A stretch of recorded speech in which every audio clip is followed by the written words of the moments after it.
लोकप्रिय विधायक आदरणीय फकीर राम टंटा जी, जिला पंचायत की अध्यक्ष बहन दीपिका बोरा जी, हमारे धारचूला ब्लॉक के ब्लॉक प्रमुख भाई धन सिंह धामी जी,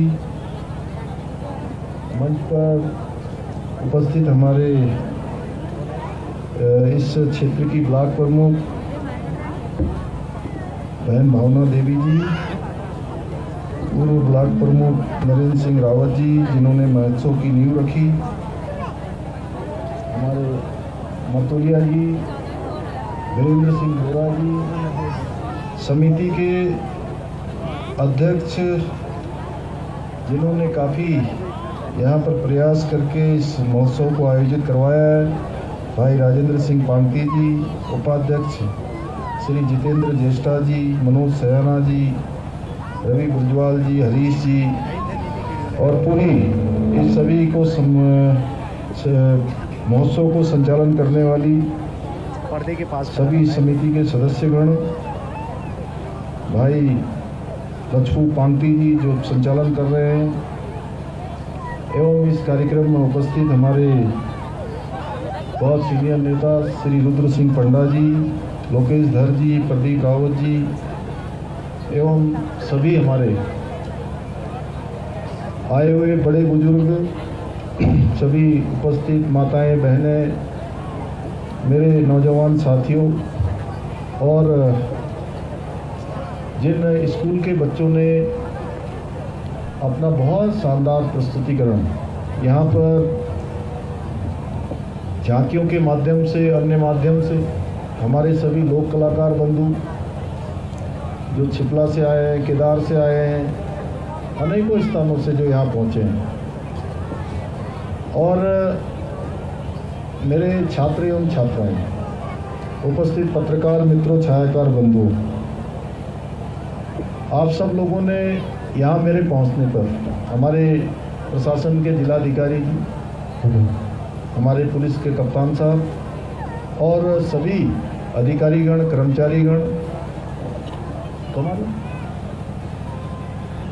आप सब लोगों ने मेरे यहाँ पहुँचने पर बहुत गर्मजोशी से आप सब लोगों ने मेरा स्वागत और अभिनंदन किया है।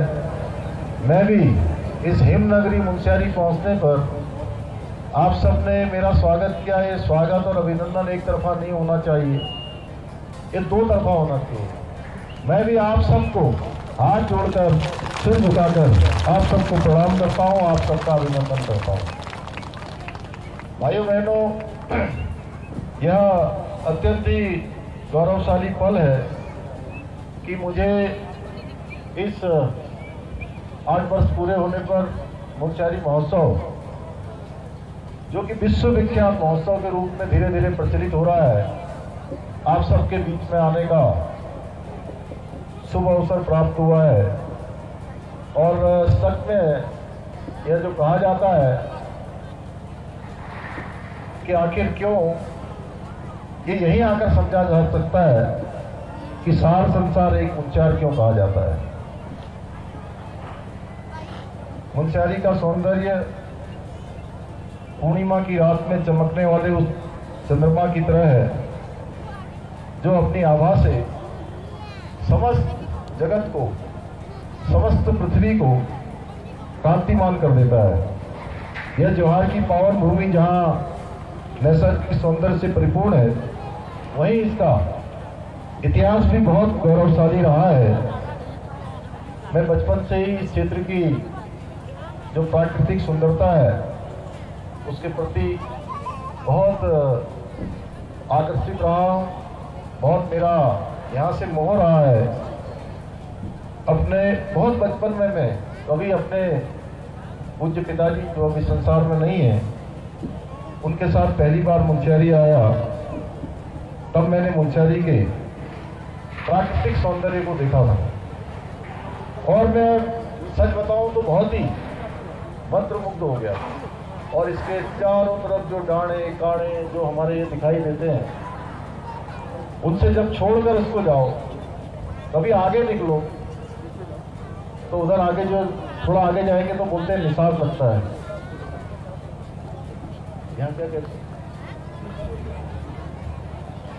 जैसे जैसे नीचे उतरो यहाँ से गाड़ी से तो निशान लगता है, वैसे ही कुछ दिन यहाँ रह जाओ तो यहाँ से जाने का मन ही नहीं करता है। और मेरा बड़ा मन था कि मैं रात के कार्यक्रम में रहूं, आप ही सब लोगों के साथ यहाँ रात्रि को विश्राम करूं, क्योंकि महामहिम राष्ट्रपति जी का भी 2 दिन बाद कार्यक्रम होने वाला है। वो 2 दिन के प्रवास पर देहरादून मसूरी आने वाली हैं, इसलिए उनके कार्यक्रम के निमित्त भी मुझे वहाँ रहना था। इसलिए मैंने दिन को ही अनुरोध किया कि मैं दिन में ही आप सब लोगों के बीच में आता हूँ, आप सबसे यहाँ भेंट करता हूँ। भाइयों बहनों, मैंने महसूस किया है कि मुनस्यारी जैसा दूसरा रमणीक स्थल भारत में ही नहीं बल्कि विश्व में मिलना भी बड़ा मुश्किल है, पूरे विश्व में।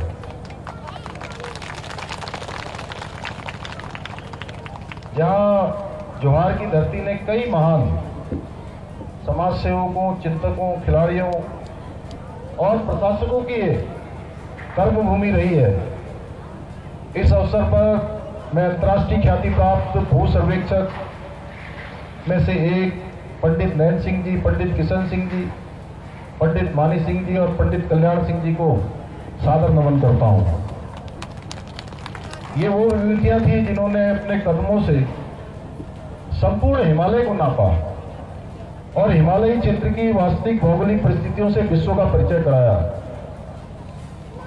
अभी आज जहाँ बहुत तेजी से ज्ञान बढ़ा है, विज्ञान बढ़ा है, साइंस एंड टेक्नोलॉजी ने बहुत तेजी से तरक्की की है, बहुत तेजी से हम आगे बढ़े हैं और साइंस एंड टेक्नोलॉजी का कालखंड बहुत तेजी से हमारे यहाँ भी, जब हम आज़ादी का अमृत महोत्सव मना रहे हैं, आज़ादी के अमृत महोत्सव के बाद जब अमृत काल में प्रवेश कर रहे हैं, तो इसका अत्यधिक महत्व है। और माननीय प्रधानमंत्री मोदी जी ने 26 जनवरी 2022 को लाल किले की प्राचीर से, जहां जय जवान और जय किसान,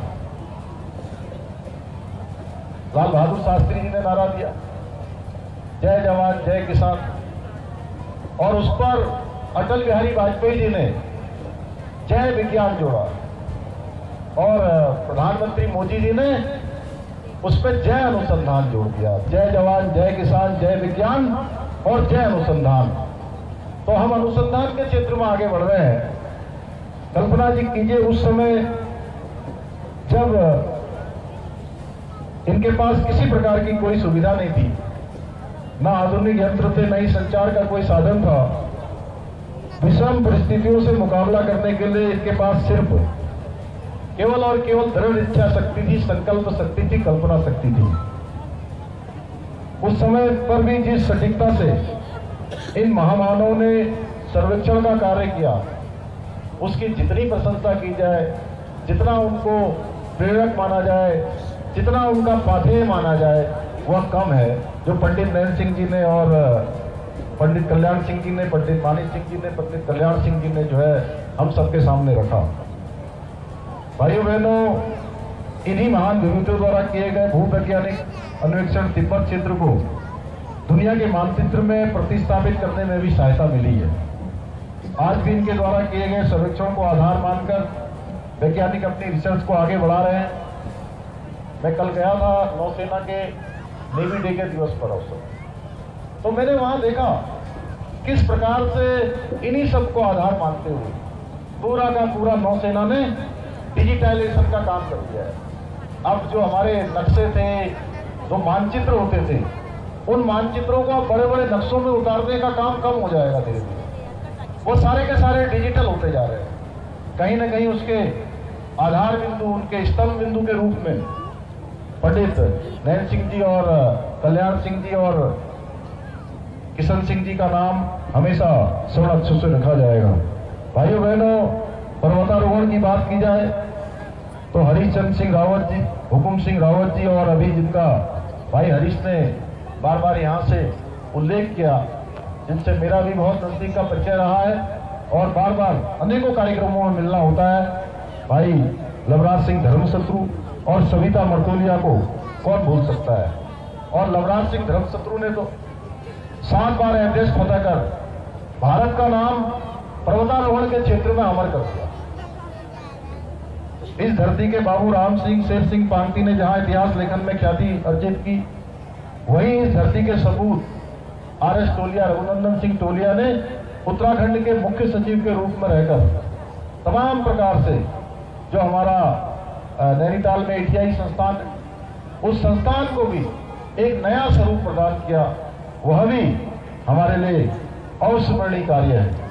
यहाँ के निवासियों ने भारत तिब्बत के बीच व्यापार के कुशल प्रबंधन और संचालन से जहाँ एक और तिब्बत में भारत का प्रभुत्व जमाया, वहीं पूरे इस क्षेत्र में, पूरे कुमाऊं के क्षेत्र में आर्थिक समृद्धि में भी अपना योगदान दिया है। यहाँ की जनता की देशभक्ति, सामाजिक और राजनीतिक चेतना इसी बात से प्रदर्शित होती है कि एक छोटे से क्षेत्र में भी यहाँ से 42 स्वतंत्रता सैनिक आजादी की लड़ाई में जेल गए।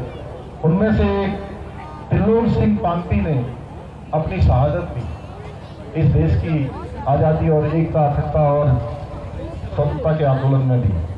हमारी युवा पीढ़ी से मैं आग्रह करता हूं कि उस क्षेत्र की महान विभूतियों के पद चिन्हों पर चलकर, बहुत सारे ऐसे महान विभूतियां इस क्षेत्र से हुई हैं जिन्होंने जहां इस क्षेत्र मंसारी का नाम रोशन किया है, वहीं उन्होंने हमारे प्रदेश और देश का नाम भी रोशन किया है।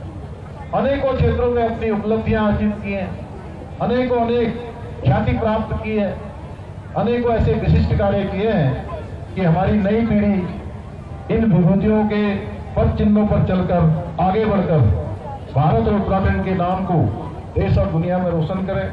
यह सब इसलिए संभव हुआ क्योंकि यहाँ की जनता में प्रारंभ से ही एक बात जो मुझे बहुत अच्छी लगती है, क्योंकि मैं लखनऊ विश्वविद्यालय में पढ़ा हूँ, मैंने देखा है इस क्षेत्र से बहुत सारे नौजवान शिक्षा प्राप्त करने के लिए विभिन्न क्षेत्रों में गए और विभिन्न क्षेत्रों में जाकर उन्होंने अनेकों संभावनाओं पर काम किया, अनेक उपलब्धियों को हासिल किया है।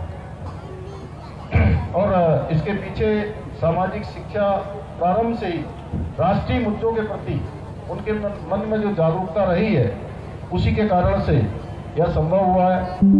1825 में मिलम में इमदादी स्कूल की स्थापना हुई, या 1867 में मिलम महिला स्कूल की स्थापना हो। पूरे जोहार क्षेत्र में, उत्तराखंड में शिक्षा का अगर किसी को अग्रणी ध्वजवाहक माना जा सकता है, तो ध्वजवाहक के रूप में हम अपने इस पूरे जोहार क्षेत्र को मान सकते हैं, इस मोहिशारी क्षेत्र को मान सकते हैं। भाइयों बहनों, भारत में पर्व, उत्सव और मेलों की सदियों पुरानी परंपरा है। इसके जरिए जहाँ एक और हमारी सांस्कृतिक परंपराएं समृद्ध होती हैं, वहीं इनके स्थानीय अर्थव्यवस्था को भी मजबूती मिलती है। मैं बधाई देना चाहता हूँ मोहिशारी महोत्सव आयोजन समिति को कि उन्होंने लगातार इस प्रकार का आयोजन करके यहाँ के स्थानीय उत्पाद उत्पन्न करने वाले, उनका विस्तार करने वाले, उन सभी को यहाँ पर अवसर प्रदान किया है। भाइयों बहनों, पिछले दिनों माननीय प्रधानमंत्री मोदी जी का माड़ा गांव में आगमन हुआ था और माड़ा गांव में उन्होंने, जैसा हमारा सीमांत क्षेत्र मुनस्यारी है, धारचूला है, जोलजीबी है, यहाँ से लेकर ग्वालीसेरा से लेकर पिपली तक का क्षेत्र है, मैं सारे ही क्षेत्रों को भली भांति जानता हूं। उन्होंने कहा कि भारत के जो सीमांत के क्षेत्र हैं, वो सारे के सारे क्षेत्र अब भारत के सीमांत क्षेत्र नहीं होंगे, अंतिम क्षेत्र नहीं होंगे, अंतिम गांव नहीं होंगे, बल्कि उनको प्रथम गांव के रूप में माना जाएगा, प्राथमिक गांव के रूप में माना जाएगा। उनके विकास की जो सीढ़ी है, विकास की जो योजना है, योजन है, विकास के जो प्रस्ताव हैं, वो पहले गांव के रूप में आगे बढ़ेंगे। मैं प्रधानमंत्री जी का धन्यवाद इस बात के लिए भी करना चाहता हूं कि प्रधानमंत्री जी लगातार एक बात को लगातार कहते आए। उनका मंत्र है वोकल फॉर लोकल। और मैं देख रहा था अभी जब मैं इस कार्यक्रम में आ रहा था, इस कार्यक्रम में आने से पहले जब मैं अनेकों अनेक स्टॉलों पर गया, मैंने देखा वहां पर कि इतने सुंदर सुंदर बने हुए शॉल और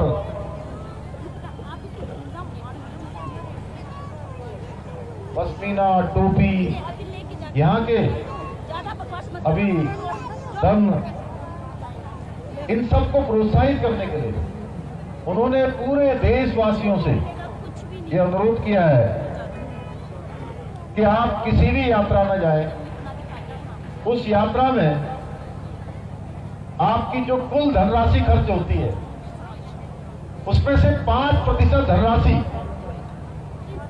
जो स्थानीय हमारी माताएं, बहनें, हमारे भाई, नौजवान बनाते हैं, 5% की धनराशि उनके स्थानीय उत्पाद खरीदने में खर्च करें। उन्होंने पूरे देश की जनता से अपील की है। इसके पीछे हेतु है कि हमारी माताओं का, हमारी बहनों का, हमारे छोटे कारीगरों का सीधे सीधे कहीं ना कहीं उनके माध्यम से प्रोत्साहन का काम किया जाएगा। भाइयों बहनों, ये जो हमारा मुंशियारी का क्षेत्र है, ये पर्यटकों के लिए भी एक चुंबकीय आकर्षण का काम करता है। ऐसे आयोजन जो ज्यादा से ज्यादा लोगों को साथ जोड़ा जाता है, तो पूरी क्षमता से इसकी क्षमता सामने आती है। और मैं देख रहा हूं कि पूरा का पूरा मुंशियारी आज इस मुंशियारी महोत्सव में एक स्थान पर एकत्र है। पूरा मुंशियारी मुझे सड़कों पर दिखाई दे रहा है। भाइयों बहनों, अमृतकाल में देश के प्रधानमंत्री मोदी जी के द्वारा एक भारत श्रेष्ठ भारत की जो भावना है, उसके साथ हम आगे बढ़ रहे हैं। आज प्रधानमंत्री मोदी जी के नेतृत्व में भारत अपनी खोई हुई विरासत को फिर से सजोने का काम कर रहा है। आज भारत का सिर्फ सोमनाथ मंदिर का सौंदर्यीकरण नहीं हो रहा है। आप सबको पता होगा सोमनाथ मंदिर के बारे में, मैं बहुत विस्तार से नहीं जाऊंगा, बल्कि समुद्र में हजारों किलोमीटर ऑप्टिकल फाइबर बिछाने का काम भी इस नए भारत में हो रहा है। आज बाबा केदारनाथ, बाबा बद्रीनाथ धाम के परिसरों का केवल पुनर्निर्माण और मास्टर प्लान पर ही काम नहीं हो रहा है, बल्कि भारत अपने दम पर अंतरिक्ष में भारतीयों को भेजने की तैयारी में भी जुटा है। आज का भारत सिर्फ अयोध्या में भगवान प्रभु श्री राम का मंदिर ही नहीं बना रहा है, बल्कि भारत के हर जिले में मेडिकल कॉलेज बनाने का काम भी नए भारत के काम में आगे बढ़ रहा है। इसी का उदाहरण है कि हमारे पिथौरागढ़ में भी जल्दी ही मेडिकल कॉलेज हमारा प्रारंभ होने वाला है। जल्दी ही उसका भी काम शुरू हो जाएगा। इसके साथ ही आज भारत बाबा विश्वनाथ धाम को, विश्वनाथ धाम का जहां भव्य रूप निर्माण रूप ले चुका है, वो भव्य रूप ही नहीं दे रहा है, बल्कि गरीबों के लिए करोड़ों पक्के घर देने का काम भी हो रहा है। आदरणीय प्रधानमंत्री जी के मार्गदर्शन में हमारी उत्तराखंड की सरकार इसको सर्वश्रेष्ठ राज्य बनाने के लिए, श्रेष्ठ राज्य बनाने के लिए लगातार काम कर रही है। विकल्प रहित संकल्प के आधार पर काम कर रही है। भाइयों बहनों, हमारे इस संकल्प की सिद्धि को ले मुझे और मेरी सरकार को आप सबका साथ चाहिए, आपका विश्वास चाहिए, आपका समर्थन चाहिए, आपका सहयोग चाहिए। आप सभी मुझे अपना साथ, विश्वास और समर्थन देंगे तो निश्चित रूप से आपके सपनों का उत्तराखंड, आपके सपनों का राज्य बनाने के लिए हर संभव प्रयास किया जाएगा और जोर शोर से किया जाएगा। और हमने एक रोड मैप बनाया है कि 2025 तक हम हिंदुस्तान के श्रेष्ठ राज्यों में शामिल हों, हम हिंदुस्तान के सबसे अग्रणी राज्यों में शामिल हों। और लगातार इसके लिए काम हो रहा है। पिछले दिनों हमने चिंतन शिविर भी किया है, उसके माध्यम से एक रोड मैप बनाया है। सारे विभागों को हमने इसके लिए एक रोड मैप बनाने को कहा है। सारे विभाग इस पर काम कर रहे हैं। भाइयों बहनों, आज चूंकि अनेकों यहाँ पर प्रस्ताव मिले, मैं कहना चाहता हूं कि पिछले दिनों मैं भारत सरकार के आदिवासी विभाग के मंत्री आदरणीय अर्जुन मुंडा जी से मेरी भेंट हुई थी। अर्जुन मुंडा जी से मैंने अनुरोध किया कि आप मुंशियारी क्षेत्र में एक एकलव्य विद्यालय खोल दीजिए। तो उन्होंने मुझे पूरा आश्वासन दिया है कि निकट भविष्य में एक एकलव्य विद्यालय इस क्षेत्र में खोला जाएगा, उसके लिए हम लगातार प्रयास करेंगे। और अभी जैसा आप सब लोगों के माध्यम से और भाई हरीश ने भी कहा कि यहाँ पर नगर पंचायत की आवश्यकता है, तो नगर पंचायत के रूप में हम लोग निश्चित रूप से अगर नगर पंचायत यहाँ पर बननी है तो नगर पंचायत बनाई जाएगी। मैं यह भी घोषणा करता हूँ। साथ ही साथ यहाँ पर अभी मुझे गौ सदन के लोग मिले थे। मैं चूंकि गौ माता और गंगा माता के लगातार काम करना मैं अपना सौभाग्य समझता हूँ कि जहाँ गंगा माता निर्मल रहे, पवित्र रहे, स्वच्छ रहे, निर्मल रहे, वहीं हमारी गौ माता भी सुरक्षित रहे। उनके द्वारा स्वयं हमारे यहाँ के लोगों के द्वारा एक गौ सदन यहाँ पर बनाया जा रहा है, बनाया गया है। उसमें जो भी सहयोग की राशि होगी, डीएम साहिबा इसको लिख दीजिए, हम लोग अपनी तरफ से भी उसमें पूर्ण सहयोग करेंगे। और बहुत सारी यहाँ पर मेरे को घोषणाओं के वो मिले हैं। अभी तक इस क्षेत्र में लगभग 66 घोषणाएं हमारी घोषणाएं हैं। उन घोषणाओं को जल्द पूरा किया जाएगा और ये जो नए प्रस्ताव किए हैं उनका भी आकलन करवा के उन सबको भी अपने आगे के प्रस्तावों में सम्मिलित किया जाएगा। अब तक 66 घोषणाएं की जा चुकी है, जिसमें से 32 घोषणाएं पूरी हो गई है। शासन स्तर पर, जनपद स्तर पर 34 घोषणाएं अग्रसारित हैं। और ये विकासखंड मुंशियारी एवं धारचूला के जो भेड़ बकरी पालकों की भेड़ बकरियां जो शीतकालीन चुगान हेतु तराई के जंगलों में जाती थी, जिसमें विगत कुछ समय से प्रतिबंध के कारण चुगान हेतु नहीं जा पा रही थी, उसे अब जो मेरा विधानसभा क्षेत्र है चंपावत में संबंधित विभागीय अधिकारियों को निर्देशित कर चुगान की अनुमति भी प्रदान कर दी गई है। इसके साथ साथ जनपद पिथौरागढ़ धारचूला क्षेत्र में जो हमारे विभिन्न क्षेत्रों के राज्य के विशिष्ट पहचान वाले हस्तशिल्प के उत्पादों को स्थानीय विशिष्ट कृषि, जिसमें विशेषकर मोटे अनाज, और इस वर्ष को 2023 को माननीय प्रधानमंत्री जी के ऊपर मिलेट वर्ष के रूप में इसको घोषित किया गया है। उद्यान वन उत्पादों से निर्मित खाद्य पदार्थों या वस्तुओं को व्यापक पहचान दिलाए जाने के लिए विपणन के यथोचित अवसर दिलाए जाने के उद्देश्य से राज्य में विभिन्न राजकीय कार्यक्रमों में एवं राजकीय विद्यालयों में, आंगनबाड़ी केंद्रों, पर्यटक अतिथि आवास गृहों आदि सरकारी अर्धशासी सरकारी संस्थानों, कार्यालयों में भी उपरोक्त वस्तुओं उत्पादों का यथासंभव अधिकतम जितना भी उपयोग हो सकता है उनके अधिकतम उपयोग का प्रावधान किया जाएगा। मैं इसकी घोषणा करता हूँ। साथ ही साथ जो मुंशियारी महोत्सव यहाँ पर हो रहा है, मैं मुंशियारी महोत्सव को 8 लाख रुपए की धनराशि प्रदान करने की भी घोषणा करता हूँ। आप सबका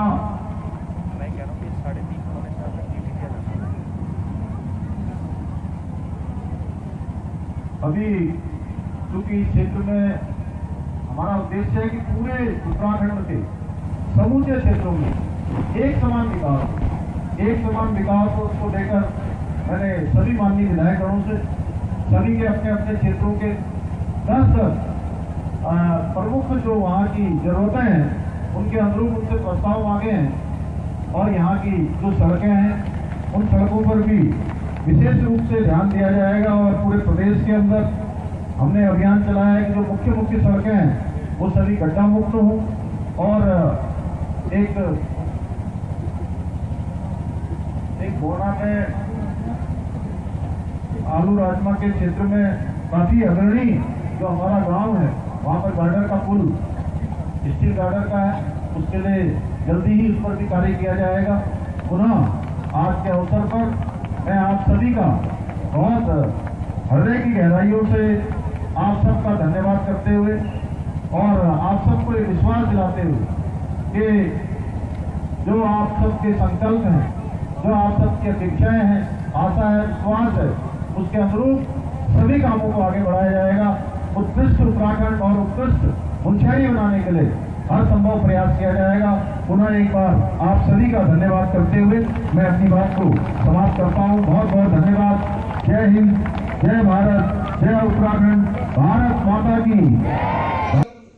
आदरणीय माननीय साध्वी प्रज्ञा सिंह ठाकुर जी आज हमारे बीच में क्षेत्रीय विधायक माननीय श्रीमान पीसी शर्मा जी, हमारे प्रमुख सचिव श्रीमान प्रतीक हजेला जी, हमारे आयुक्त श्रीमती सोनाली जी और यहाँ उपस्थित सभी हमारे विभाग के अधिकारीगण, हमारे पंडित खुशीलाल शर्मा शासकीय आयुर्वेद संस्थान भोपाल परिसर के आज हमने सुपर स्पेशलिस्ट वेलनेस केंद्र तथा रजत जयंती के इस ऑडिटोरियम भवन का हमने आज माननीय मुख्यमंत्री जी के मुख्य अतिथि में लोकार्पण किया है। और आज हमारी संस्थान और प्रगति करे, हमारी संस्थान देश में एक नए रूप में प्रचलित हो, ऐसे हम हमारे संस्थान के अकादमिक भवन लगभग 19 करोड़ रुपए का हमने यहाँ पर शिलान्यास किया है। आज मध्य प्रदेश आयुर्वेद तथा यूनानी चिकित्सा पद्धति एवं प्राकृतिक चिकित्सा बोर्ड के कार्यालय का भी हमने यहाँ पर शिलान्यास किया है। ऐसे अवसर पर मैं आप सबके बीच में हमारे मुख्यमंत्री जी पहुंचे हैं। एक बार जोरदार विभाग की तरफ से आपका स्वागत, आपका सम्मान। माननीय मुख्यमंत्री जी के दूरदृष्टि सोच के कारण हम सब लोग आज इस परिसर में बैठे हुए हैं। हम सब लोग जानते हैं, जब कोरोना का काल, चूंकि आयुर्वेद का जो नाम हम सब लोगों के ध्यान से निकल चुका था, कोरोना के उस परिस्थिति में हमने आयुर्वेद को बढ़ावा भी मिला और इस आयुर्वेद में माननीय मुख्यमंत्री जी की दूरदृष्टि में इस प्रदेश के लोगों को गांव तक के कैसे हम स्वास्थ्य सुविधा और उनके प्रतिरोधक क्षमता को बढ़ा सके, ऐसे माननीय मुख्यमंत्री जी के मार्गदर्शन में हमने त्रिकट्टू चूर्ण गांव तक के हमारे विभाग के, हमारे आयुष विभाग के, हमारे मेडिकल ऑफिसर और हमारे सारे कर्मचारियों ने पहुंचाने का काम किया। और आज निश्चित रूप से हम कह सकते हैं कि हमारे आयुर्वेद गांव तक के इस कार्य का हमारे माननीय मुख्यमंत्री जी के दूरदृष्टि से हमने पहुंचाने का काम किया है। भाई और बहनों, आप सब लोग इस बात से निश्चित रूप से आज चिंता करते होंगे कि हमारा जो 50 बिस्तरी सुपर स्पेशलिस्ट हमारा जो पंचकर्म अपितु प्रदेश नहीं अपितु देश में एक ऐसा पंचकर्म हमारा इस मध्य प्रदेश के इस भोपाल के हमारे खुशीलाल संस्थान में हमने स्थापित किया, जो शासकीय रूप से इसको हम संचालित करेंगे। इसकी जो मूल अवधारणा है, जो हम इसमें हमारे जो स्वस्थ व्यक्ति हैं उनको और कैसे स्वस्थ रख सकते हैं, उसके लिए यहाँ सारी सुविधाएं, चाहे वो हमारे पंचकर्म के माध्यम से, चाहे वो हमारे फिजियोथेरेपी हो, चाहे आयुर्वेद का आहार विहार, हमारे योग ध्यान, और उसके साथ साथ हमारे जो ये ब्रांड है, और जो ब्रांड पंचकर्म के नए टेक्नोलॉजी के माध्यम से भी हम अपने आयुर्वेद में कैसे उसको समावेश कर सकते हैं, वो काम हमने ऐसे सुपर स्पेशलिस्ट पंचकर्म में करने का प्रयास किया है। भाई और बहनों, चूंकि आज हम सब लोग जिस ऑडिटोरियम हॉल में हम यहाँ पर हैं, आज उसका भी लोकार्पण जब माननीय मुख्यमंत्री जी आपके इस परिसर में आए थे, आपके संस्थान में आए थे, तब आप सब लोगों ने मांग किया था और उसी मांग के स्वरूप माननीय मुख्यमंत्री जी ने कहा था कि निश्चित रूप से अगले समय जब आएंगे तो हम ऑडिटोरियम लेके आएंगे। और आज हमारे मुख्यमंत्री जी आपके बीच में ये नवनिर्वाचित ऑडिटोरियम में आपके बीच में उपस्थित है। मैं इस अवसर पर हमारे इस संस्थान को और अच्छे से हम क्या कर सकते हैं, टॉप 10 की स्थिति में कैसे, देश के टॉप 10 की स्थिति में कैसे हमारे खुशीलाल संस्थान को ला सकते हैं, उसके लिए माननीय मुख्यमंत्री जी के निर्देश पे हम 19 करोड़ रुपए का भी भवन बनाने का काम कर रहे हैं। भाई और बहनों, मैं इस अवसर पर माननीय मुख्यमंत्री जी को विभाग की तरफ से धन्यवाद करता हूं। माननीय मुख्यमंत्री जी का जो निर्देश हमारे विभाग को मिला, चाहे वो शोध के क्षेत्र में हो, आदरणीय मुख्यमंत्री जी का निर्देश है कि हम आयुर्वेद में कैसे शोध कर सकते हैं, तो आयुर्वेद पे शोध करना चाहिए। आपके मार्गदर्शन पे हमने मध्य प्रदेश में टास्क फोर्स बनाया है और उस टास्क फोर्स में हमारे विशेषज्ञों को, पंचकर्म हमारे ऐसे शोध विशेषज्ञों को, पूरे देश के हस्तियों को उसमें शामिल किया है और उसकी दूसरी बैठक भी हो चुकी है। बहुत जल्दी उसकी रिपोर्ट आएगी और हम अपने प्रदेश में और कैसे पंचकर्मों को और कैसे शोध को हम कर सकते हैं, उस पर काम कर रहे हैं। आपके निर्देशानुसार हमने 7 महाविद्यालय को शोध केंद्र स्थापित करने के लिए भी निर्देश दिया है और वहां पे हमारे काम चालू है। हमारे इस खुशीलाल में तो लगभग आखिरी स्टेज पे है, हम उसका भी जल्दी से प्रारंभ कर देंगे। और आने वाले समय पे जो हमने नवाचार आपके माध्यम से, आपके निर्देश पे, कोरोना काल में जहां पर लोग डरे हुए थे, ऐसे समय पे भी आपके माध्यम से लोगों तक के आयुर्वेद के माध्यम से कैसे हम उनके स्वास्थ्य की चिंता कर सके। आपने वेद आपके द्वार में आपने निर्देश दिया था, हमने वेद आपके द्वार से जब योजना बनाई, आज मुझे बताते हुए प्रसन्नता है कि आपके मार्गदर्शन में हमारे को राष्ट्रीय स्तर पर स्कोच रजत पद से इस वेद आपके द्वार को हमारा सराहना काम किया गया राष्ट्रीय स्तर पे। मैं आपको धन्यवाद करता हूं, आपको साधुवाद देता हूं, जिनके मार्गदर्शन में ये सारा का सारा हमने काम करने का प्रयास किया। हमने नवाचार भी किया धन्वंतरी ट्रेनिंग के माध्यम से, ताकि हमारे अपने बच्चों को और अच्छी सुविधा दे सके, सारी सुविधाएं। और आपके मार्गदर्शन पे जिस प्रकार से आपने योग को बढ़ावा दिया, इससे कोरोना काल में जहां पर लोगों ने मनोबल अपना तोड़ दिया था, जहां लोगों का मनोबल टूट गया था, उस मनोबल को ठीक करने के लिए भी आपने योग से निरोग जैसी योजना बनाई। और मध्य प्रदेश में आयुष विभाग के माध्यम से, शिक्षा विभाग के माध्यम से हमने उस कोरोना काल में योग से भी लोगों को ठीक करने का काम किया। इस प्रकार से आपके मार्गदर्शन में, आपके कुशल नेतृत्व में आयुष विभाग निश्चित रूप से मध्य प्रदेश में हम औषधि के क्षेत्र में, जहां पर आपने देवरन्नी योजना बनाकर कैसे हमारे ट्राइबल बेल्ट के हमारे लोग, हमारे किसान खेती कर सके, इस पर भी आपने निश्चित रूप से काम किया है। आने वाले समय में हम अपनी औषधि को, हमारे अपने मध्य प्रदेश में जो हमारी जड़ी बूटी है, उस पर भी शोध करके हम काम करेंगे। आज इस अवसर पर मैं आपको बहुत बहुत धन्यवाद देते हुए विभाग की तरफ से मेरी पूरी टीम, जो आपके निर्देशन पर हमारे चाहे प्रमुख सचिव, हमारे डायरेक्टर, हमारे आयुक्त मैडम और उनकी उपस्थिति में हमारे स्टाफ के सभी अधिकारी कर्मचारियों ने निश्चित रूप से बहुत अच्छा काम किया। चाहे वो हमारे बच्चों के हित के लिए, हमारे छात्र छात्राओं के हित के लिए हम जितना हो सकता है निश्चित रूप से विभाग की तरफ से अच्छा काम करने का प्रयास कर रहे हैं। मैं एक बार पुनः आपको धन्यवाद देते हुए अपनी बात को समाप्त करता हूं। भारत माता की जय, वंदे मातरम। बहुत बहुत धन्यवाद। बोलिए भारत माता की, भगवान धन्वंतरी की, आयुर्वेद की। हमारे कर्मठ और युवा मंत्री आदरणीय रामकिशोर कावरे जी,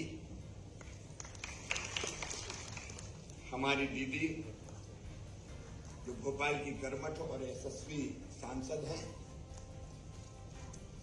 प्रज्ञा सिंह ठाकुर जी, हमारे क्षेत्र के विधायक पूर्व मंत्री आदरणीय पीसी शर्मा जी, हमारे पीएस प्रतीक हजेला जी, बहन सोनाली जी, प्रधानाचार्य उमेश जी, कमिश्नर भोपाल मालसिंह जी, उपस्थित हमारे सभी गुरुजन, मेरे प्यारे भांजे और लाडली भांजियों,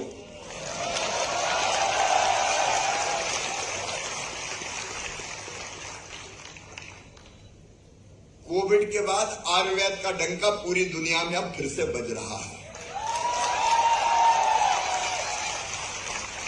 कोविड का दौर था, अभी आपने देखा होगा फोटो में मेरे गले में वो लटका हुआ था मास्क, और उस समय जब कोविड आया तो करें क्या, कोई रास्ता नहीं सूझ रहा था। तब रास्ता एक ही दिखा, आयुर्वेद और योग पूरी दुनिया में। भारत अत्यंत प्राचीन और महान राष्ट्र है। 5000 साल से तो ज्यादा ज्ञात इतिहास है हमारा। जब दुनिया के तथाकथित विकसित देशों में सभ्यता के सूर्य का उदय नहीं हुआ था, तब हमारे देश में वेदों की ऋचाएं रच दी गई थी। 4 वेद, ऋग्वेद, यजुर्वेद, सामवेद, अथर्ववेद और 5वां वेद आयुर्वेद। ये 5वां वेद हमारे यहाँ कहा गया पहला सुख निरोगी काया, शरीरम आधम खलु धर्म साधनम। सब धर्मों का पालन करने का साधन क्या? शरीर ही है। धर्म मतलब कर्तव्य भी है। नयम आत्मा बलहीने लभ्या। शरीर में ताकत नहीं है तो ना आत्मा मिलेंगे ना परमात्मा मिलेंगे। और अपने आप केवल ये नहीं कहा कि बीमार हो जाओ तब इलाज करो। आप स्वस्थ कैसे रह सकते हैं? मुझे अच्छी तरह याद है, गांव में हम लोग रहते थे तो बरसात के समय सफेद वो जो कुमड़ा होता था ना, भूरा हमारे गांव में कहते थे, हमारी दादी माँ उससे चूरन बनवाया करती थी। फटी कहते थे, घर पे ही बनाते थे, पता नहीं उसको काट के अंदर भरते थे, कौन कौन सी चीजें डालते थे, और फिर कहते थे सर्दी के दिनों में गर्म पानी से एक चम्मच इसको फाँक लो। हम लोग फाँक थे, इसको कहते थे फटी। तो वही फाँकते थे, बनता था घर घर। ये आयुर्वेद था। बीमार होने से हम बचे कैसे? और इसलिए अच्छा, फिर आयुर्वेद की दवा खाने में मजा आ जाता था। एलोपैथी वाले तो कर भी देते हैं, बड़ी मुश्किल से निकलना पड़ता है। मुझे अच्छी तरह याद है, जब हम बीमार होते थे तो बैलगाड़ी या घोड़ा गाड़ी भेजते थे। वैद्य लक्ष्मी नारायण थे पास के गांव में, वो आते थे और बढ़िया बढ़िया चूरन देते थे और दवाई भी देते थे। तो कहते थे पुड़िया खोलो, डालो, इसको शहद मिलाओ और शहद में मिला के चाटो। तो कई बार लगता था और थोड़ी मिल जाए तो वो भी चाट लें, तो चाटने में अलग आनंद आता था। और कई बार वो ऐसी भी देते थे कि ये दाल में मिला के खाना। तो दवाई की दवाई और स्वाद का स्वाद। अच्छा, फिर मैं किसी विधा का विरोधी नहीं, एलोपैथी की अपनी उपयोगिता है। सर्जरी जैसे मामले में, हालांकि अपने आप ही सर्जन कितने बरस पहले हुए आप जानते हैं, बताने की जरूरत नहीं है, लेकिन आयुर्वेद एक संपूर्ण विधा है। अब वैद्य जी तो नाड़ी देखते थे, कफ पित्त बात बराबर है कि नहीं, कैसी चल रही, उससे ही पहचान लेते थे। एलोपैथी में एक अजीब सी बात है, अगर कोई पेट में दर्द है तो उन्होंने कहा ये अलग डॉक्टर। आपने कहा कि नहीं आंखों में दर्द हो रहा तो आई सर्जन, आई आंखों के डॉक्टर के पास जाओ। हार्ट की बीमारी के पास हार्ट के पास जाओ। लीवर की बीमारी के पास फिर अलग हो गया। अब अलग अलग, एक बार अगर आप फुल चेकअप करा लो तो अलग अलग डॉक्टर इतने ओपिनियन देते हैं कि उतनी दवाई खा लो तो वैसे ही मर जाओ आप। इसकी है, इसकी है, इसकी है। लेकिन आयुर्वेद संपूर्ण विधा, नाड़ी देख के रोग की पहचान करके केवल दबाना नहीं बल्कि मूल कारण है उसका निदान करने का प्रयास करता है आयुर्वेद। जब तक मूल कारण का निवारण नहीं होगा तो आपने दवाई खाई, दर्द तो हो रहा है लेकिन पता नहीं चल रहा, और साइड इफेक्ट्स भी कई होते हैं। दोनों की अपनी विशेषता, में किसी विधा का विरोधी नहीं हूं, लेकिन आयुर्वेद की महत्ता आज पूरी दुनिया स्वीकार कर रही है। और इसलिए मैं तो कोविड में ही मुख्यमंत्री बना, 23 को बना, 24 को लॉकडाउन। अब समझ में नहीं आ रहा था करें क्या, तो हमने कहा त्रिकुट काला बनवाओ भाई। क्योंकि तब तक एलोपैथी की दवाई नहीं आई थी, तो फिर वो काढ़ा अपना 2 करोड़ घरों में बांटा था उस समय। और उस समय तो जो कोई क्या कर रहा, बोले काढ़ा पिया। आयुर्वेद बड़ा सहायक सिद्ध हुआ। और इसलिए एक निवेदन मेरा है, देखो विभाग से भी, सारे हमारे जो विशेषज्ञ हमारे जो बैठे हैं आयुर्वेद के, उनसे भी, आयुर्वेद ऐसी विधा है जिसको कल दुनिया अपनाएगी संपूर्णता के साथ। आज भी आप देखो, अब दवाइयां आप देखो, हमारे पास आयुर्वेदिक दवाइयां कितनी हम बनाते, वो वन विभाग वाले पूर्ति नहीं कर पा रहे, तो नानू आते हैं कावरे जी, अरे साहब और कुछ करो, दवाइयां नहीं मिल रही। आयुर्वेदिक दवाइयों का प्रचलन बढ़ता चला जा रहा है लगातार। और हमने ये भी सोचा है कि अस्पताल में जाएं तो केवल एलोपैथी का है। हम धीरे धीरे ये व्यवस्था कर रहे हैं कि आयुर्वेद का डॉक्टर भी बैठे, जिसको दिखाना हो आयुर्वेद के डॉक्टर के पास जाए, जिसको एलोपैथी वाले को तो एलोपैथी हम अस्पताल अलग, आयुर्वेदिक अस्पताल अलग, एलोपैथिक अस्पताल, चिकित्सालय मतलब चिकित्सालय, एलोपैथी का इलाज भी हो और आयुर्वेदिक इलाज की सुविधाएं भी हो, या करना जरूरी है। लेकिन हमारा ये जो संस्थान है, खुशीलाल वैद्य, उनके चरणों में भी मैं प्रणाम करता हूं। खुशीलाल वैद्य जी अद्भुत थे, लेकिन आपके संस्थान का नाम आज पूरे देश में है, पूरे देश में। मुझे गर्व होता है ये बताते हुए, आपको प्रसन्न करने के लिए नहीं करता। और ये एक बड़ी जवाबदारी आप पे है कि आप आयुर्वेद में रिसर्च करते हुए इस संस्थान के माध्यम से स्थापित करें आयुर्वेद को। स्वर्गीय पंडित उद्धव दास मेहता भी आज याद आ रहे हैं। रामनारायण शास्त्री इंदौर वाले, आप में से कई लोगों ने नाम सुना होगा।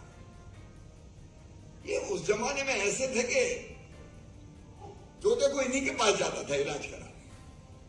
लेकिन धीरे धीरे आयुर्वेद में रिसर्च खत्म हो गया। एलोपैथी में रोज रिसर्च होते हैं, बड़ी बड़ी दवाई की कंपनियां करती है, सरकारें करती है।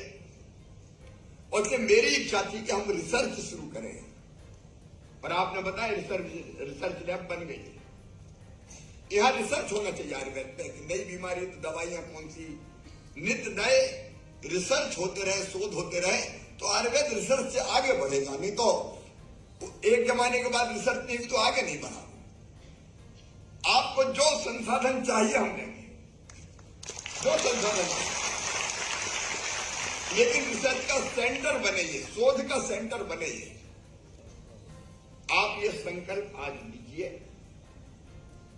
ताकि हम कल दुनिया को दिखा सकें कि संपूर्ण स्वास्थ्य अगर कहीं है तो आयुर्वेद और योग के माध्यम से है। मैं अपना अनुभव आपको बता रहा हूं। मैं अपने आप को महिमा मंडित नहीं कर रहा, लेकिन मैं 18 घंटे तो काम करते ही करता हूं, 24 में से 18 करते ही करता हूं। रोज मेरी दिनचर्या देख लीजिए। उसका कारण है निश्चित तौर पर योग, थोड़ा सा प्राणायाम, थोड़ा सा योग। मुझे लगता है अपनी इन विधाओं को हमको स्थापित करना चाहिए, दूसरों को बताना चाहिए। और वो जवाबदारी आज मध्य प्रदेश में आपके संस्थान को है, मैं दे रहा हूं। आप इस चुनौती को स्वीकार कीजिए। आपने उस समय कहा था रिसर्च की लैब चाहिए, रिसर्च की लैब हो गई। आज मैं देख के आया, पंचकर्म की जो आधुनिक व्यवस्था क्यों नहीं होनी चाहिए साहब। कई बार लोग जाते हैं प्राइवेट अस्पताल, 5 स्टार होटल जैसे रहते हैं। हमने कहा 5 स्टार होटल नहीं चाहिए, घर जैसा फील करें लोग। अब वेलनेस सेंटर ठीक है, नाम रख दिया, लेकिन अपना हिंदी में भी नाम रखो भाई।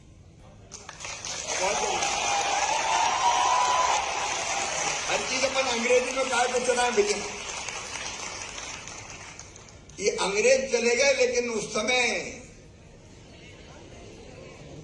अंग्रेजी ऐसी लाद के गए कि दूसरे लोगों ने उठा के फेंकी नहीं, और अंग्रेजी को गुलाम सिंह बन गया कि अंग्रेजी के बिना कुछ चले नहीं सकता। अब कई बार अंग्रेजी का क्रेज ऐसा हो गया कि जिसको नहीं आए बेचारा वो हीन भावना से ग्रसित हो जाए, और अगर पूरी नहीं आए तो टूटी फूटी hello hi how do you do, बात का पता हो चाहे नहीं पता हो। छोटे छोटे गांव में मैं अब वो भी खत्म कर रहा हूं। आई लव माई बुधनी, अब क्या जरूरत है, अब बुलंदा ने आई लव जानते हो जानी। अब मेरा प्यारा बुधनी लिखने में क्या दिक्कत है। और इसलिए मेरे बेटा बेटियों, हमने तय किया क्योंकि अंग्रेजी मार रही है प्रतिभा को। जिनको नहीं आती वो कितने ही, देखो अंग्रेजी का मतलब विद्वता नहीं है, अंग्रेजी का मतलब टैलेंट नहीं है। टैलेंट तो किसी भाषा में हो सकता है, लेकिन एक हुआ बना दिया अंग्रेजी। मेडिकल कॉलेज में एडमिशन हुआ, फर्स्ट ईयर में एक बेटा छोड़ के भाग गया। मैंने बुलाया, मैंने कहा हो क्या तुम छोड़ का बोले मामा हम तो हिंदी में पढ़े थे, वहां जाओ तो अंग्रेजी की गिटर पिटर समझ में नहीं आ रही तो हम छोड़ जा रहे। प्रतिभा को मार दिया। और हमने मध्य प्रदेश की धरती पर तय किया है कि मेडिकल और इंजीनियरिंग की पढ़ाई भी हिंदी में होगी, और आयुर्वेद की तो हिंदी में होगी ही होगी। ये तो अपनी विधा है। इसलिए अब आप क्या सुपर स्पेशलिटी क्या रख दिया, जरा ऊपर उसके लिखो अपना हिंदी और संस्कृत नाम, तो नहीं करने। मेरे बेटियों ने छात्रावास की मांग की थी, छात्रावास बन गया, लेकिन मुझे लगा भांजे भी करें, हमें भी चाहिए, तो चाहिएगा। तो इस साल बजट में भाइयों का भी छात्रावास का बजट स्वीकृत कर दिया जाएगा। ये भवन PIU ने बनाया, मैं उनको बधाई देता हूं, अच्छा बनाया। हाजीपुर हमारा बालक छात्रावास भी बन जाए, रिसर्च लैब बन चुकी है। और जो मैंने एक बात कही, आप सिद्ध करो कि आप रिसर्च शोध बाकी सब करोगे, मैं बहुत गंभीरता के साथ फिर विचार करूंगा कि आयुर्वेद विश्वविद्यालय के बारे में भी विचार करके हम फैसला करें। आयुर्वेद का बढ़ना दुनिया के हित में, स्वास्थ्य के हित में, और इसलिए मध्य प्रदेश सरकार आयुर्वेद को आगे बढ़ाने में कोई कसर नहीं छोड़ेगी। आज मेरी पहले कैबिनेट की बैठक है, फिर CCIP की बैठक है, फिर अभियोजन की स्वीकृति की कई बैठकें हैं, लेकिन आज मुझे उद्घाटन करनी था, इसलिए मैंने आग्रह किया था कि थोड़ा जल्दी कर लेना। मैं दीदी को धन्यवाद देता हूं, उन्होंने कहा, और PC भाई को कि नहीं आप ही बोलो ताकि बाकी काम कर सको। इस ऑडिटोरियम के लिए पंचकर्म का जो नया कॉन्सेप्ट लेकर आया, अद्भुत है सच में। लोग वहां एडमिट हो सकते हैं, घर की तरफ फील कर सकते हैं, महसूस कर सकते हैं। और पंचकर्म से ये सारी विधा हम जोड़ते हैं। आयुर्वेद के अंग है पंचकर्म, योग, हमारी दवाइयां, तो व्यक्ति को पूरी तरह से स्वस्थ करेंगे, साइड इफेक्ट भी नहीं होंगे। आज मैं फिर भगवान धन्वंतरी के चरणों में प्रणाम करते हुए अपना यही भाव प्रकट करता हूं कि आयुर्वेद को, योग को, अपनी सारी विधाओं को, पंचकर्म को, आपका नाम है, देखो खुशीलाल, वैदव नाम का मोहताज नहीं है। लोग दूर दूर से आते, अब तो लाइन भी लगती थी, नंबर लेना पड़ता है। और बेहतर से बेहतर करते हुए हम पूरे देश में स्थापित करें, और एक दिन वो आइए टॉप 10 में नहीं, नानू नंबर 1 चाहिए, नंबर 1, और नंबर 1 में पहुंचे। बहुत बहुत धन्यवाद।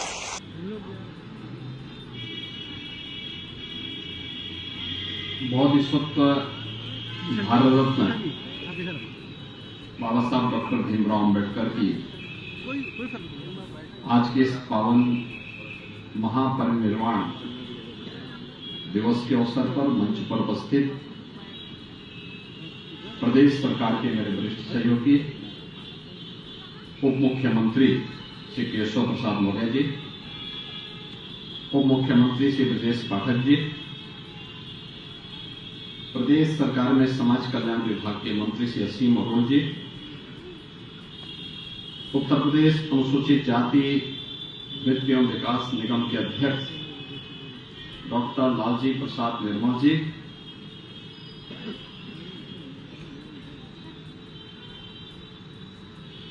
डॉक्टर भीमराव अंबेडकर केंद्रीय विश्वविद्यालय के कुलपति प्रोफेसर संजय सिंह जी, अध्यक्ष बौद्ध शोध संस्थान, अंतर्राष्ट्रीय बौद्ध संस्थान बनते शांति मित्र जी, अध्यक्ष आम्बेडकर महासभा प्रोफेसर राम नरेश चौधरी जी, उपाध्यक्ष श्रीमती बीना मौर्य जी, महामंत्री श्री अमरनाथ प्रजापति जी,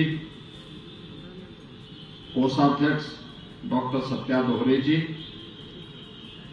आम्बेडकर महासभा से जुड़े हुए सभी पदाधिकारीगण,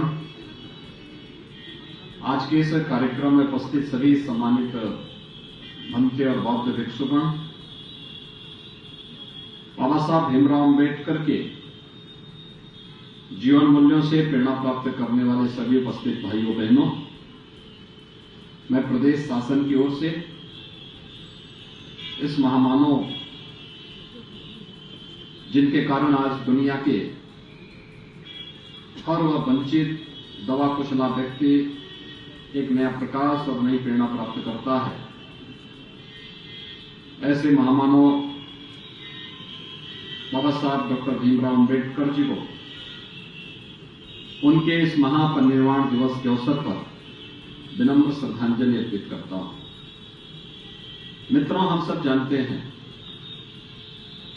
कि जब भी दुनिया के अंदर स्वतंत्रता, समानता, न्याय और बंधुता की बात होगी तो बाबा साहब भीमराव अम्बेडकर का नाम लोग बड़े गौरव और गरिमा के साथ लेंगे। जब भी दबे कुचले और वंचित लोगों को अपने न्याय की लड़ाई को लड़ने के लिए आगे आना होगा तो बाबा साहब अम्बेडकर उनके लिए एक प्रेरणा होगी। और यह भारत के लिए गौरव की बात है कि सामाजिक तमाम प्रकार के बंधनों के बावजूद न केवल देश के अंदर बल्कि दुनिया के प्रतिष्ठित विश्वविद्यालयों में उच्च शिक्षा और डॉक्टरेट की डिग्री प्राप्त करने के बाद बाबा साहब भीमराव अम्बेडकर ने अपने जीवन को दबे कुचले वंचित तबके के उत्थान के लिए समर्पित कर दिया। वे स्वतंत्र भारत के न्याय मंत्री बने।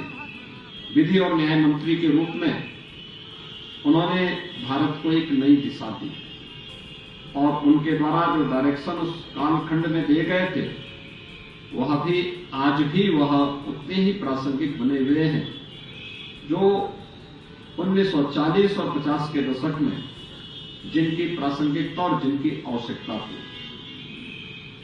हम सब इस बारे में गौरव की अनुभूति कर सकते हैं कि भारत में बाबा साहब डॉक्टर भीमराव अम्बेडकर जैसा महामानव का जन्म होता है और बाबा साहब भीमराव अम्बेडकर के समाज और राष्ट्र के प्रति किए गए योगदान के प्रति कृतज्ञता ज्ञापित करने के लिए ही प्रधानमंत्री मोदी जी के नेतृत्व में देश के अंदर अनेक कार्यक्रम चल रहे हैं।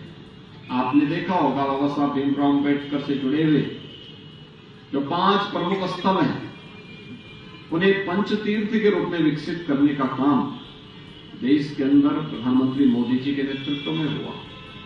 मऊ छावनी मध्य प्रदेश जहां उनका जन्म हुआ था वहां पर भव्य स्मारक का निर्माण हो।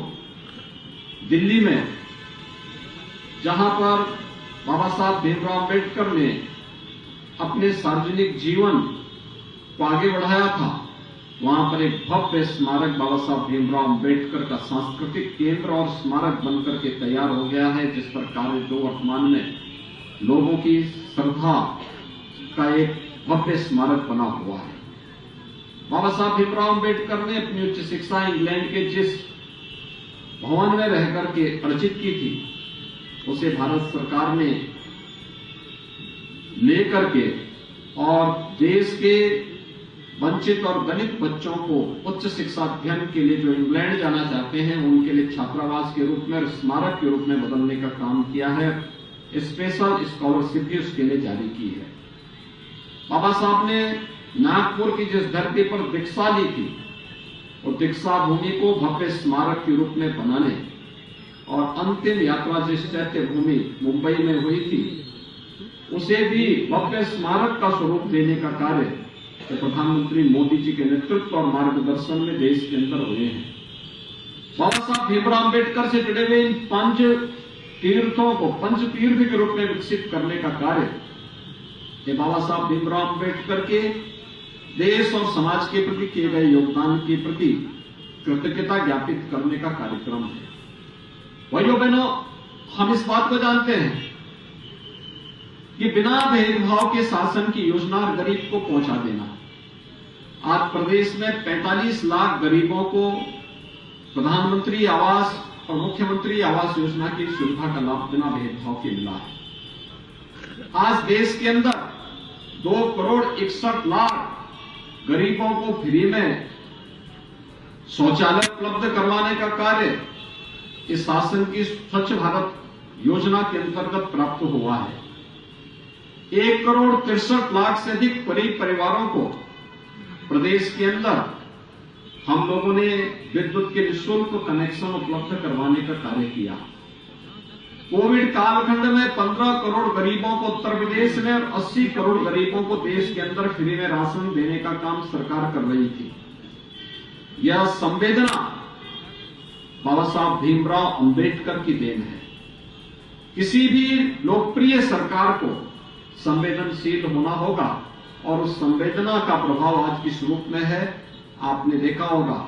कोविड कालखंड में उस समय जब पूरी दुनिया कोरोना जैसी महामारी के सामने पस्त थी तब एक कार्य हो रहा था और ये हमारे लिए गौरव की बात है कि यह स्थल बाबा साहब भीमराव अंबेडकर की स्मृतियों से जुड़ा हुआ स्थल है।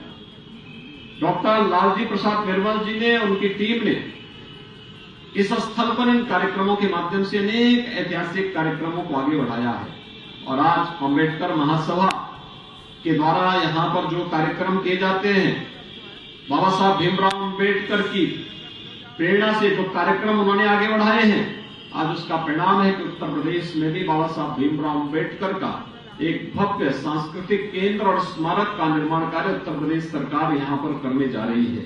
जिन कार्यक्रमों के माध्यम से बाबा साहब भीमराव अंबेडकर की प्रेरणा को वर्तमान और भावी पीढ़ी के सामने प्रस्तुत करने में हमें मदद मिलेगी। ये मेरे लिए व्यक्तिगत रूप से गौरव की बात है कि हमारी ही सरकार ने प्रदेश के अंदर बाबा साहब भीमराव अंबेडकर की चित्र को हर एक सरकारी कार्यालय में लगाने का काम किया है और ये हमारे लिए ही गौरव की बात है कि हमारी सरकार प्रदेश के अंदर उन वंचित तबके के लोगों को भी, जिन्हें आजादी के बाद कभी शासन की योजनाओं का लाभ नहीं मिला, बनटांगिया, थारू, मुसहर, कोल, सहरिया और वे तमाम अन्य जातियां जो हमेशा कहीं न किन्हीं कारणों से वंचित रह जाती थी शासन की योजनाओं से, जिनके लिए दूर की कौड़ी बन गई थी, उन तक आवास की योजना और शासन की सभी प्रकार की योजनाओं को पहुंचाने का कार्य भारतीय जनता पार्टी नेतृत्व की केंद्र और राज्य सरकार वर्तमान में कर रही है।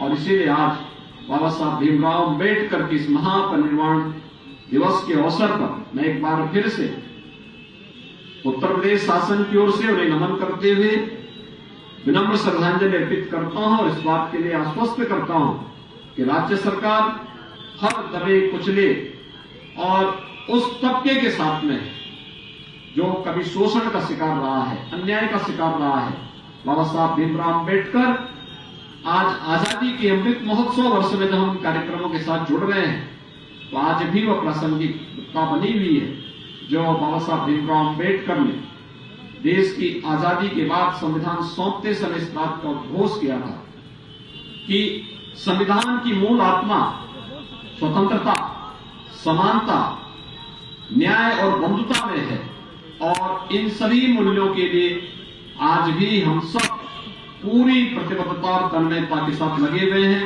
मैं एक बार फिर से अंबेडकर महासभा को इस कार्यक्रम को आयोजित करने के लिए हृदय से धन्यवाद देते हुए बाबा साहब भीमराव अंबेडकर को इस अवसर पर फिर से नमन करते हुए उन्हें विनम्र श्रद्धांजलि अर्पित करता हूं। धन्यवाद। जय हिंद।